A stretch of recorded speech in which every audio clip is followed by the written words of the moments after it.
Ito ang DWDD 1134 kHz AM.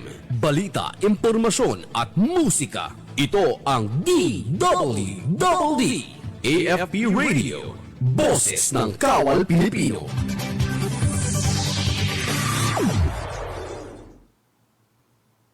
Mga katropa, alam mo ba na ang DWDD 1134 kHz AFP Radio ay ang opisyal na radio station ng Sandatahang Lakas ng Pilipinas na binubuo ng Army, Navy at Air Force na siyang maghahatid sa inyo ng mga balita mula sa ating Armed Forces at iba pang impormasyon. Mga katropa, hanapin at ilike kami sa Facebook, Twitter at YouTube. DWDD AFP Radio, ang boses ng Kawal Pilipino.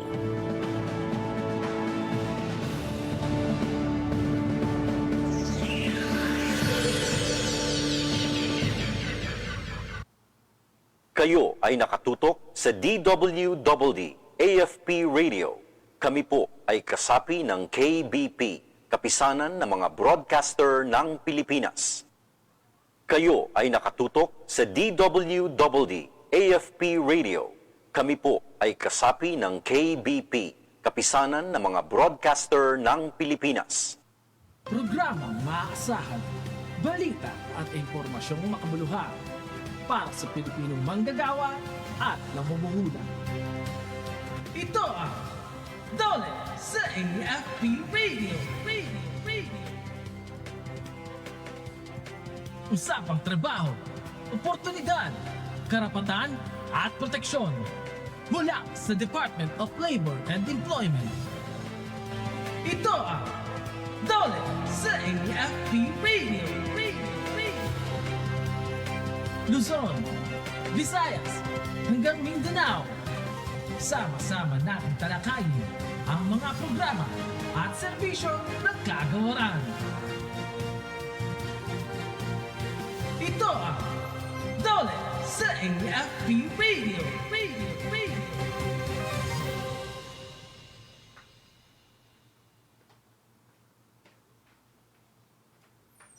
Isang magandang umaga po mga kamanggagawa. Ngayon po ay ika-28 ng Abril, araw po pa rin ng Martes, at hatid muli ng Department of Labor and Employment ang DOLE sa AFP Radio. Ako pa rin po ang makakasama nyo ngayong araw, Carla Malaban. Ako naman po si Tim Laderas. Hatid namin ang isa na naman pong oras ng talakayan ng mga napapanahong balita at mga mahahalagang impormasyon tungkol sa paggawa at panghanap buhay sa ating bansa.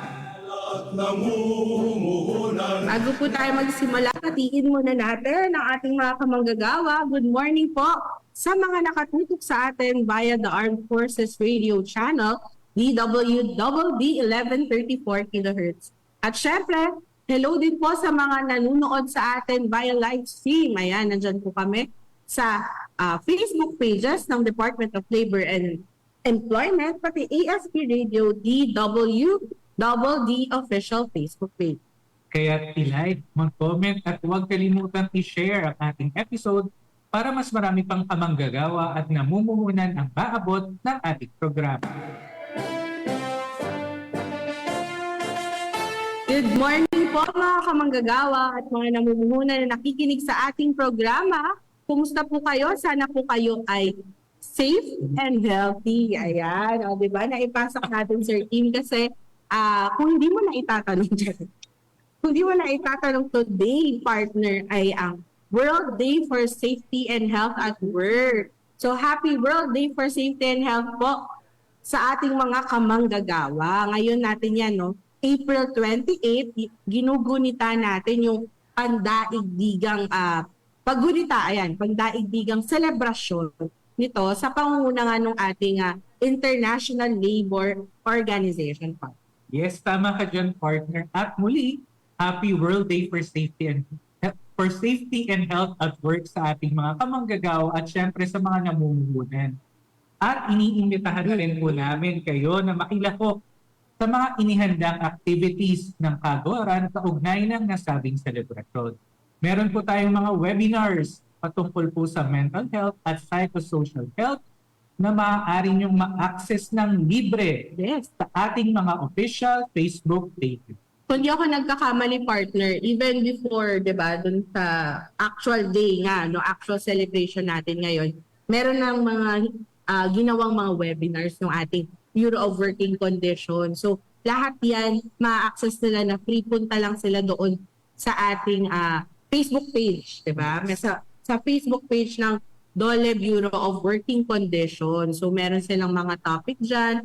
Kasi yung theme for this year is on mental health and psychosocial health awareness. So, at yun nga nabanggit mo yung webinar ng DWs sa month ng April, nakatuon doon sa theme nga about mental health. Ayan, okay. At ayun na nga, partner, alam mo ba na itong celebration natin today, part na siya nung ating paghahanda para sa isa ding mas malaking selebrasyon sa May 1, yung ating 124th Labor Day celebration. At dahil dyan, partner, ngayong araw ang ating namang tampok sa ating episode ay siguro maraming mga kamanggagawa at namumuhunan natin yung nag-aabang dito ay ang nationwide job fairs. Kaya mamaya makakasama natin si Bureau of Local Employment Director Patrick Patruirawan Jr. para talakayin kung ilan ba ang mga job vacancies na iaalok sa darating na Labor Day job fairs. Bago yan, pakinggan muna natin ang good news ngayong umaga. Good news po mula sa Central Zone, mula kay Denzel Sandigan. Pakinggan po natin ang balita. 52 PDL sa Angeles City binigyan ng pangkabuhayan ng DOLE.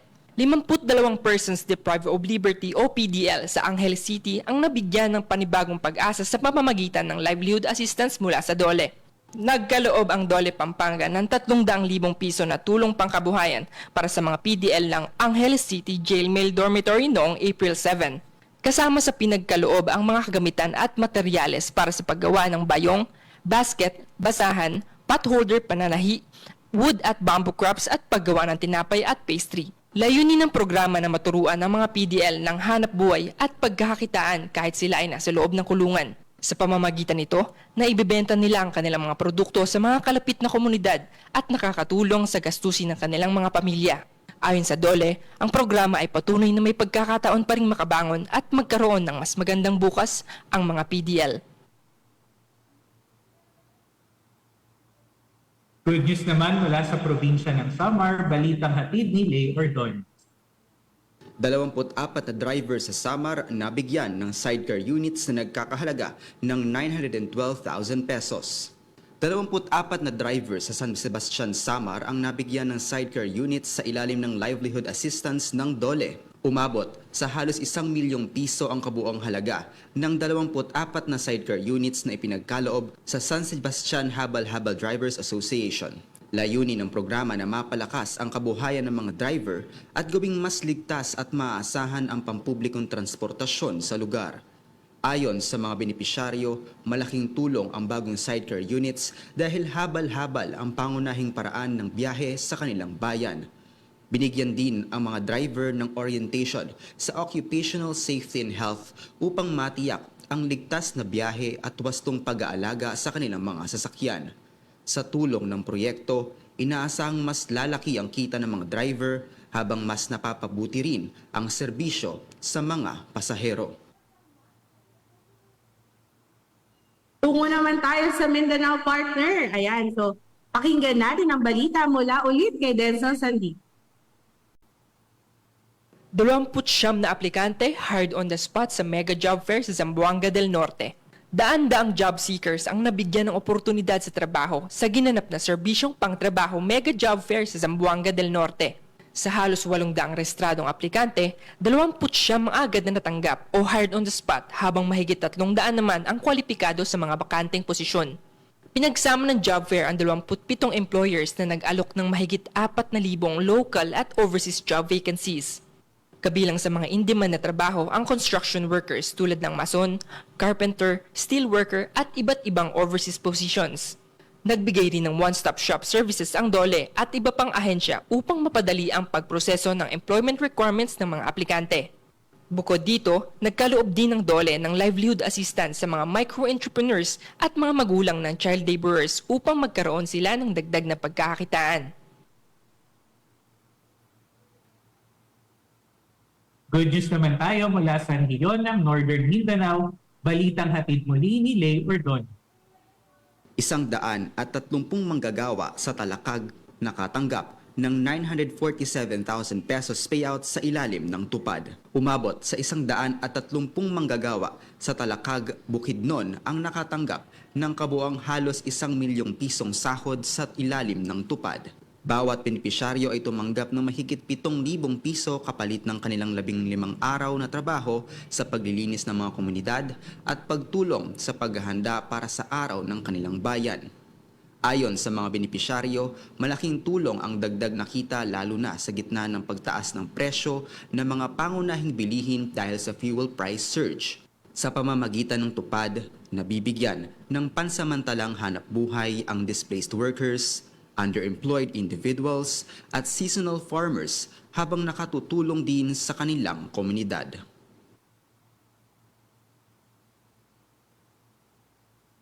Yung ating mga programa at serbisyo, lalong-lalo na din sa mga tinatawag nating disadvantaged or vulnerable workers. At yan nga yung mga tinampok natin na mga good news ngayong umaga. At yan po mga kamanggagawa, ang good news po natin for today at susunod na po. Yes, ang ating panayam kay Dole Bureau of Local Employment Director, Patrick Patriwirawan Jr. patungkol sa Labor Day job fairs. Pagkatapos po yan ng ilang mga paalala. Oras natin, 14 na minuto makalipas ang alas 11 ng umaga. Ito ang DWDD 1134 kHz AM. Balita, impormasyon at musika. Ito ang DWDD AFP Radio. Boses ng Kawal Pilipino.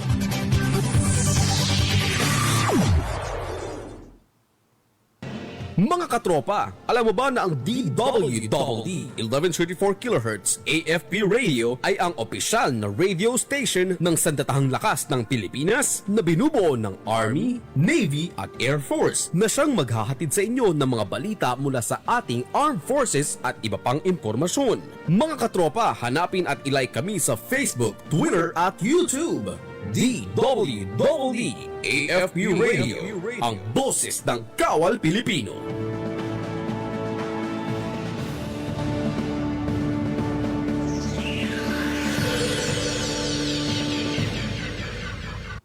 Kayo ay nakatutok sa DWDD AFP Radio. Kami po ay kasapi ng KBP, Kapisanan ng mga Broadcaster ng Pilipinas.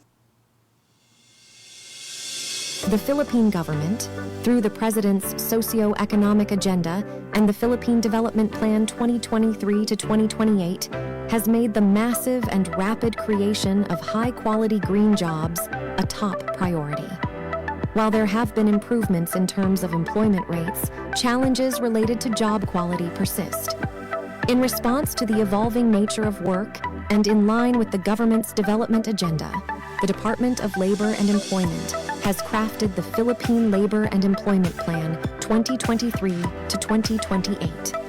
This strategic plan aims to enhance the employability of the Filipino workforce and ensure equitable access to employment opportunities by strengthening employment facilitation services. A key component of this plan focuses on providing career development support services, addressing gaps in employability dimensions such as personal and environmental factors, job objectives, skills and requirements, job search skills, and job maintenance. Meron po lang kaming isang programa na ni-revive po. Ito po yung may kinalaman sa career guidance and counseling sa mga estudyante para magkaroon po sila ng tinatawag na better informed or influenced choices. Taking off from the Career Guidance Advocacy Program. Introducing the Career Development Support Program, or CDSP. The goal of CDSP is to assist individuals in finding appropriate employment, identifying the need for upskilling or reskilling, and advancing in their chosen career paths. In a complex labor market influenced by demographic shifts, environmental concerns, digital transformation, and unexpected disruptions, career development support is essential. It plays a crucial role in achieving the objectives of education, training, and employment programs, and in fostering industry-specific skills. CDSP offers a range of support services, including career counseling to help individuals choose suitable occupations and guide them to proper job objectives, vocational counseling to assess skills and bridge gaps, and employment counseling to equip job seekers in searching out job opportunities, marketing their abilities to potential employers, retaining their jobs, or advancing in their jobs. This would also include assistance to displaced or disadvantaged workers in transitioning to new career paths. As labor markets evolve, individuals need skills to navigate education, training, and employment. To adapt to lifelong learning and changing job markets, a more extended approach to skill development is crucial. Schools are the primary institutions to inform youth about careers. They provide individual counseling and integrate career education into the curriculum at the primary and secondary levels. Public Employment Services, or PES, offer career development service to those not in educational institutions, focusing on job search and placement. Employers have two main roles in career guidance. They invest in staff training and development, benefiting their enterprise. They also collaborate with local authorities, schools, and community organizations to inform the community about job opportunities and required skills. The CDSP aims to address a major problem in employment, which is the persistent mismatch between job opportunities and the skills of the workforce, contributing to unemployment. The program has been rebranded to address the increasing need for comprehensive career development support. It integrates timely labor market information and combines career, vocational, and employment counseling interventions. The emblem CDSP, placed on the last step of a staircase, symbolizes the program's commitment to helping individuals reach their full potential and enhance their employability through career development support services. The branding, using blue and orange, represents harmonized, innovative, and comprehensive support, emphasizing the program's dedication to both personal and professional development. The CDSP is implemented at the national and local levels, involving various government departments and partnering with advocacy networks and professional associations. The Bureau of Local Employment, or BLE, serves as the secretariat of the CDSP working group. Meetings were conducted to align national government agenda and respective agency mandates in relation to career development support programs, projects, and activities. To ensure effective implementation, BLE will train focal persons in its regional offices, who will then pass on their high-quality training to local networks, ultimately enhancing collective capacity development. CDSP aims to contribute to the realization of decent work goals and improved employment outcomes for all members of the workforce.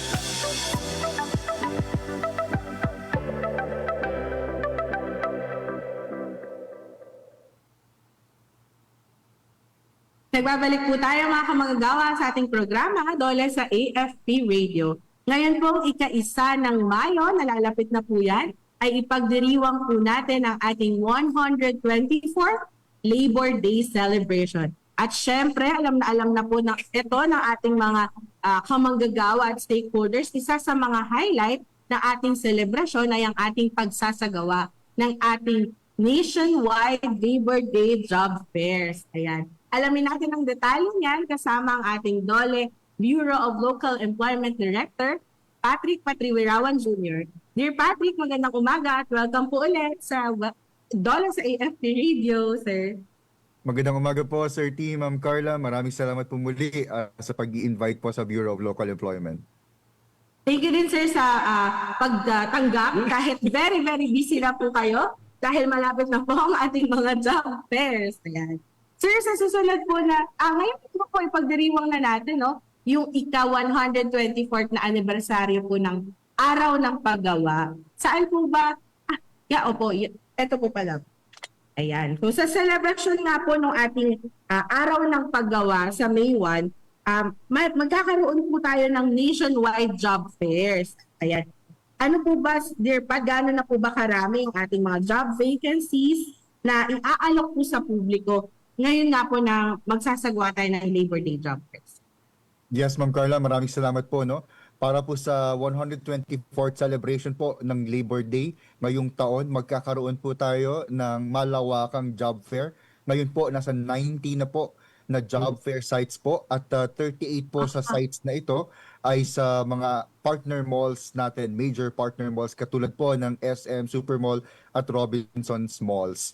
At sa bilang po na sa pagtataya po natin, no, umabot na po sa 172,000 na vacancies po mula sa ating 1,900 participating employers. At yung breakdown po ng mga bakanteng trabahong ito, no, meron pong 158,000 vacancies para sa local employment opportunities mula sa 1,855 na local employers at 14,000 po na vacancies para sa overseas employment opportunities mula po sa 54 natin na recruitment agencies.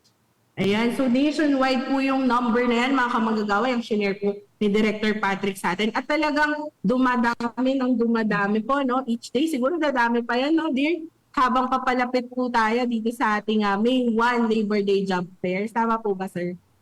Yes, Ma'am Carla, patuloy po ang pag-monitor natin sa ating mga regional offices at of course sa ating kapartner, ang mga public employment service offices.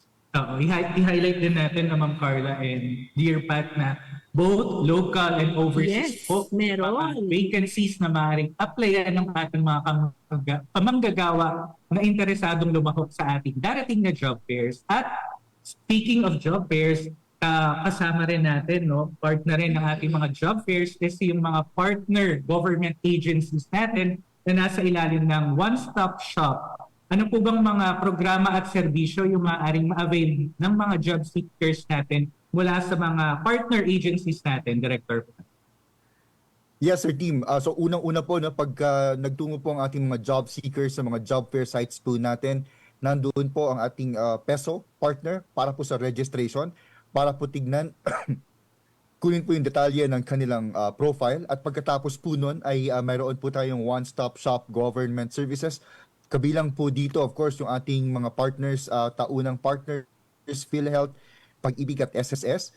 Pero kasama po rin po ang iba pang mga government agencies na nagbibigay ng mga pre-employment document requirements katulad po ng NBI, no, para sa NBI clearance, PSA po para sa birth certificate, at iba pang mga ahensya ng pamahalaan na kabilang po dito katulad po ng CSC, yung bago po nating partner, no? At of course, yung iba pang mga government agencies na nagbibigay din ng mga certifications. At paalala po natin, no, libre po para sa ating mga first-time job seekers ang mga pre-employment documents na ito. Importante po na kumuha lamang po ng certification mula sa inyong barangay na kayo ay mga first-time job seekers. Ayan, so talagang one-stop shop na po, Director Pat, no? Nandun na po lahat ng mga pwedeng kailanganin ng ating mga job seekers. Makakuha na po kayo ng NBI clearance dyan, ng mga certifications dyan. At kasama natin yan, katuwang natin yung iba't ibang ahensya ng ating pamahalaan. Mahalaga dyan hindi nalalabas ang ating mga job seekers para pumunta doon sa mga agencies. At yun nga, mas pinabilis natin yung proseso ng pagkuha nila ng mga kinakailangang dokumento. Sir, apart naman po sa paghahanda ng ating mga job seekers, I'm sure nagre-ready na po yan sila, no, para sa kanilang pakikilahok sa ating nalalapit na job fairs. Ano-ano po bang dokumento o yung mga kailangan po nilang ihanda sa pag-attend po nila ng ating isasagawang mga job fairs, sir? Yes, Ma'am Carla, yung paalala po natin sa ating mga job seekers po para sa ating Labor Day job fair. Unang-una po, mag-update na po tayo ng ating resume, no? Siguruduhin po natin na updated yung work experience, trainings attended po natin, even yung ating contact information, importante po. Updated po ang ating email address, ang ating mobile numbers po, nakalagay po sa ating mga resume. At siguraduhin po natin marami po tayong dalang kopya para po marami po tayong masabitan ng mga applications po na ito. Yan, oo. So, damihan nyo na, no? Yung pag-prepare ng mga documents, ng resume ninyo. At importante nga, sabi nga ni Dear Pat, dapat updated. O, ilagay nyo na dyan lahat ng mga relevant job experience na pwede. Yes, dapat din mentally at physically prepared kayo pagpunta nyo sa mga job fairs natin at kapag mag-a-attend na kayo ng mga interviews. Yes, oo. Kasi dyan na rin gagawin yun, no, Sir Tim. ganyan pag job fairs natin, nagkakaroon na rin ng mga interview. So, ready lang po tayo dyan, mga kamanggagawa po natin jobs. Bukod po sa nabanggit na isasagawang job fairs, Director Pat, inaasahan rin po yung magkakaroon po tayo ng paglalagda ng ilang kasunduan po mula sa Department of Health at Civil Service Commission. Pakibahagi naman po sa ating mga listeners and viewers, Director Pat, yung detalye po ng mga pipirmahan nating kasunduan at paano po ba ito mapapakinabangan ng ating mga kamanggagawa at namumuhunan, sir? Yes, sir, team. Unahin po natin na nabanggit ko kanina na kabilang na ang Civil Service Commission po sa ating mga one-stop shop services. So magkakaroon po tayo ng agreement po with the CSC para po sa taunang pagsasagawa ng mga job fairs.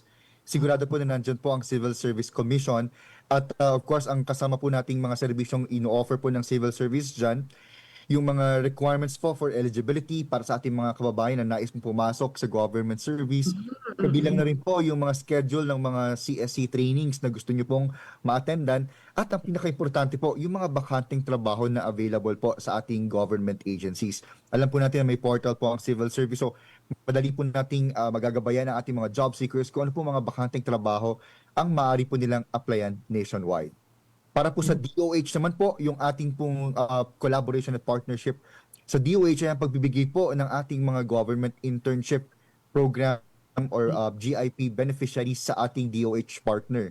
Mahalaga po ito dahil tutulungan natin madagdagan pa or augment yung workforce po, lalong-lalo na yung may kinalaman po sa healthcare natin, no? Kaya po para po sa agreement or collaboration po na ito, no, magbibigay po tayo ng halos 5,000 GIP interns sa DOH para po tulungan po sila na mabigyan ng dagdag na tao para sa ating mga healthcare systems or institutions, no? Kabilang na po dyan yung pagbibigay ng mga health workers or barangay health workers po even sa barangay level. So ito po ay pag-uusapan po ng DOLE at ng DOH at agad po nating i-implement para po matulungan yung ating healthcare system. Napakagandang balita po ng Scenario, Dear Pat, no? Talagang ine-expand po natin yung ating mga opportunities para sa ating mga naghahanap ng trabaho. So sa ating mga job fairs, hindi na lang mga private na or jobs from private companies. Dahil katuwang na natin yung civil service, magkakaroon na rin tayo ng mga i-offer na mga sa government naman na jobs. At syempre yung sa DOH talagang pinapalakas naman natin dyan yung ating youth employment programs. At para syempre makatulong din sa ating mga medical practitioners. Yes. So, kaunti, kaya kailangan natin tumulong para mas madagdagan pa at mas ma-improve pa yung serbisyo. Ayan. Kung may mga katanungan man po, Director Patinggil, dito sa nalalapit nating job fair o sa iba pang mga programang alok ng Bureau of Local Employment, paano at saan po maaaring sumangguni ang ating mga kamanggagawa, Sir Pat? Yes, sir, team. Tatlo pong maaari nating puntahan. Unang-una po ang ating mga Public Employment Service Offices. Lumapit na po kayo sa pinakamalapit nyo na peso sa inyong munisipyo, syudad at probinsya para po sa karagdagang impormasyon sa nalalapit na Labor Day Job Fair. Sinisiguro po natin na bawat probinsya ay magkakaroon po ng job fair site, kaya po maaring lumapit na po sa ating mga peso managers para po sa detalye, lalo-lalo na yung job fair site kung saan gaganapin po sa inyong mga probinsya o rehiyon. Pangalawa po, maaari po tayong lumapit sa ating mga DOLE regional offices or field offices. Pati na rin po ang official Facebook pages po ng ating regional offices. Makikita nyo na po doon yung listahan ng mga bakanting trabaho na available na maaari po nating applyan. Importante po no, na makita na natin or mapag-aralan na natin ano yung mga gusto nating applyan para po sa mismong araw ng job fair, mas madali po tayong magsasubmit ng mga application at alam po natin kung anong mga booth or employers po ang pag-applyan natin. At pinakahuli po, of course, available po ang ating DOLE hotline 1349 po para po sa mga detalye ng mga isasagawa nating job fair activity sa buong bansa. Dear Pat, tama po, no, follow-up question lang po. Meron pong pre-registration yung ating mga job fairs sa ating mga regional offices. So, pwede na po bang mag-register yung ating mga job seekers na gustong makilahok po sa ating job fair, sir? Yes, tama kayo, Ma'am Carla. Meron pong mga pre-registration links na makikita po sa social media pages po ng ating mga DOLE regional offices. Makikita niyo po yun na nakapaskil no, sa kanilang post po. Yung pong unang-unang mga QR code or link na available, maaari nyo na pong puntahan at i-fill out po yung information para sa gayon pagdating sa Labor Day Job Fair, diretso na po kayo makapasok Yes. at makabawas po dun sa proseso na pagdadaanan natin sa registration. Para dire-diretso na po at mas marami pa tayong ma-applyan ng mga trabaho. Hindi ka napipila kasi ano ka na, pre-registered. Yes, sabihin mo, pre-registered na po ako. Nag-access na po ako sa link. Yes, ayan. Director, ayan po, at this point, gusto na lang po namin hingi ng inyong mensahe at syempre ang paanyaya po sa ating publiko, particular na po sa ating mga job seekers para po sa paghahanda natin sa ika-124 na celebration ng Araw ng Paggawa.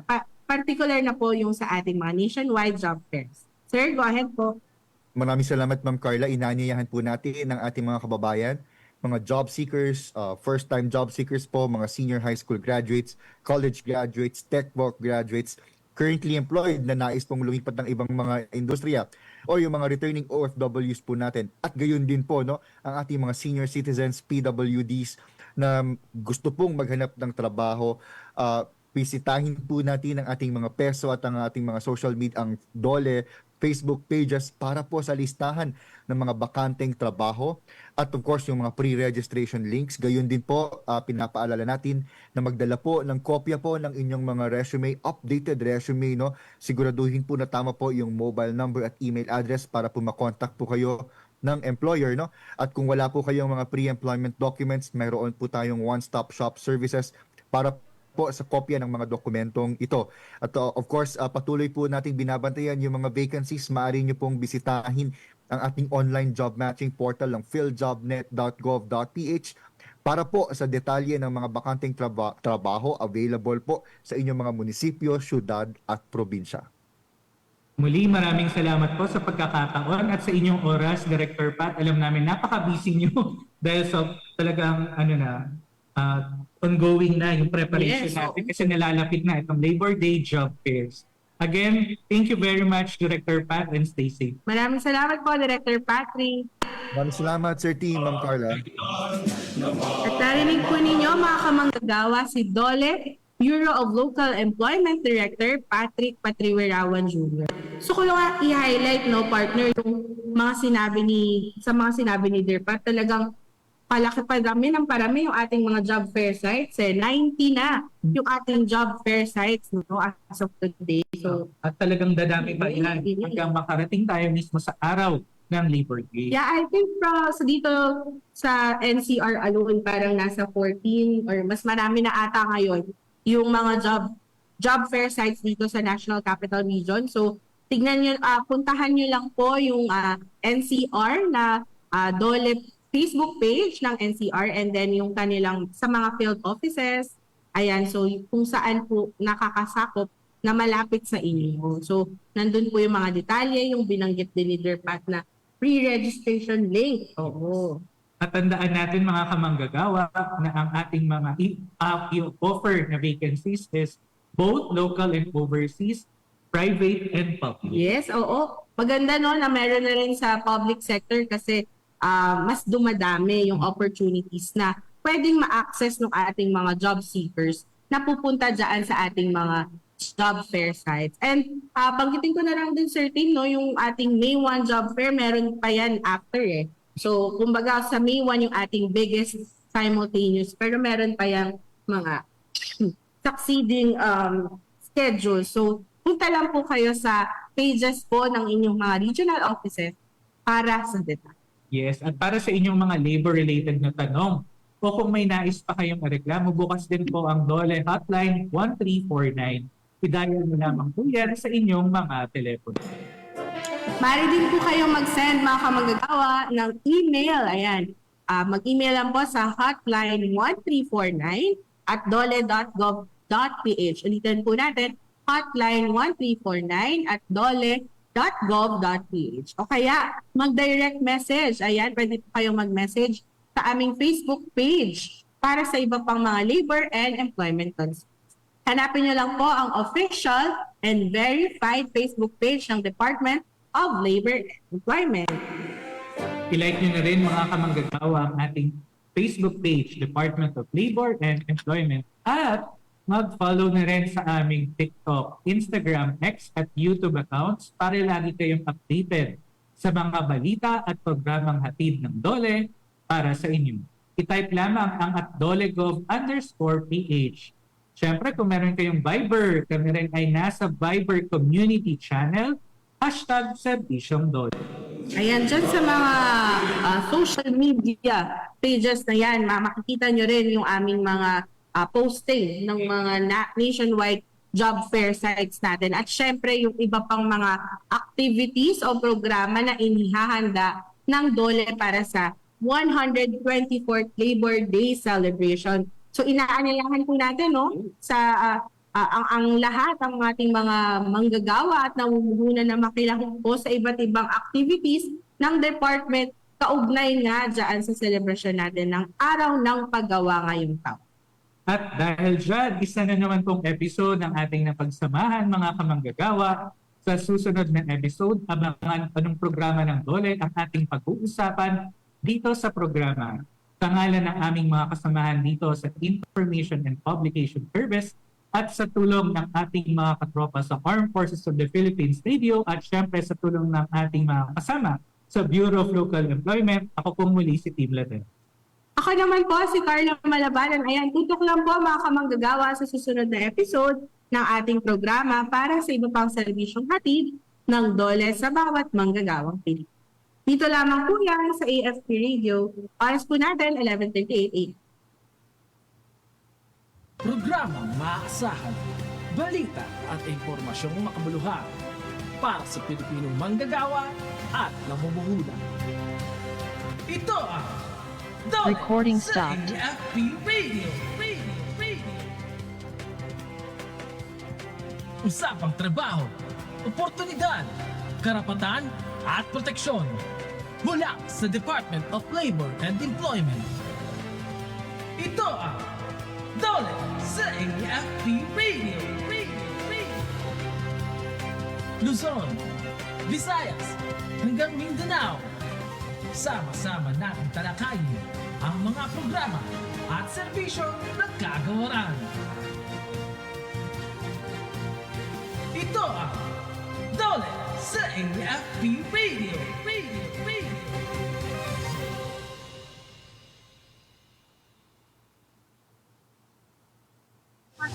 Ano ang kalagayan ng ating bayan?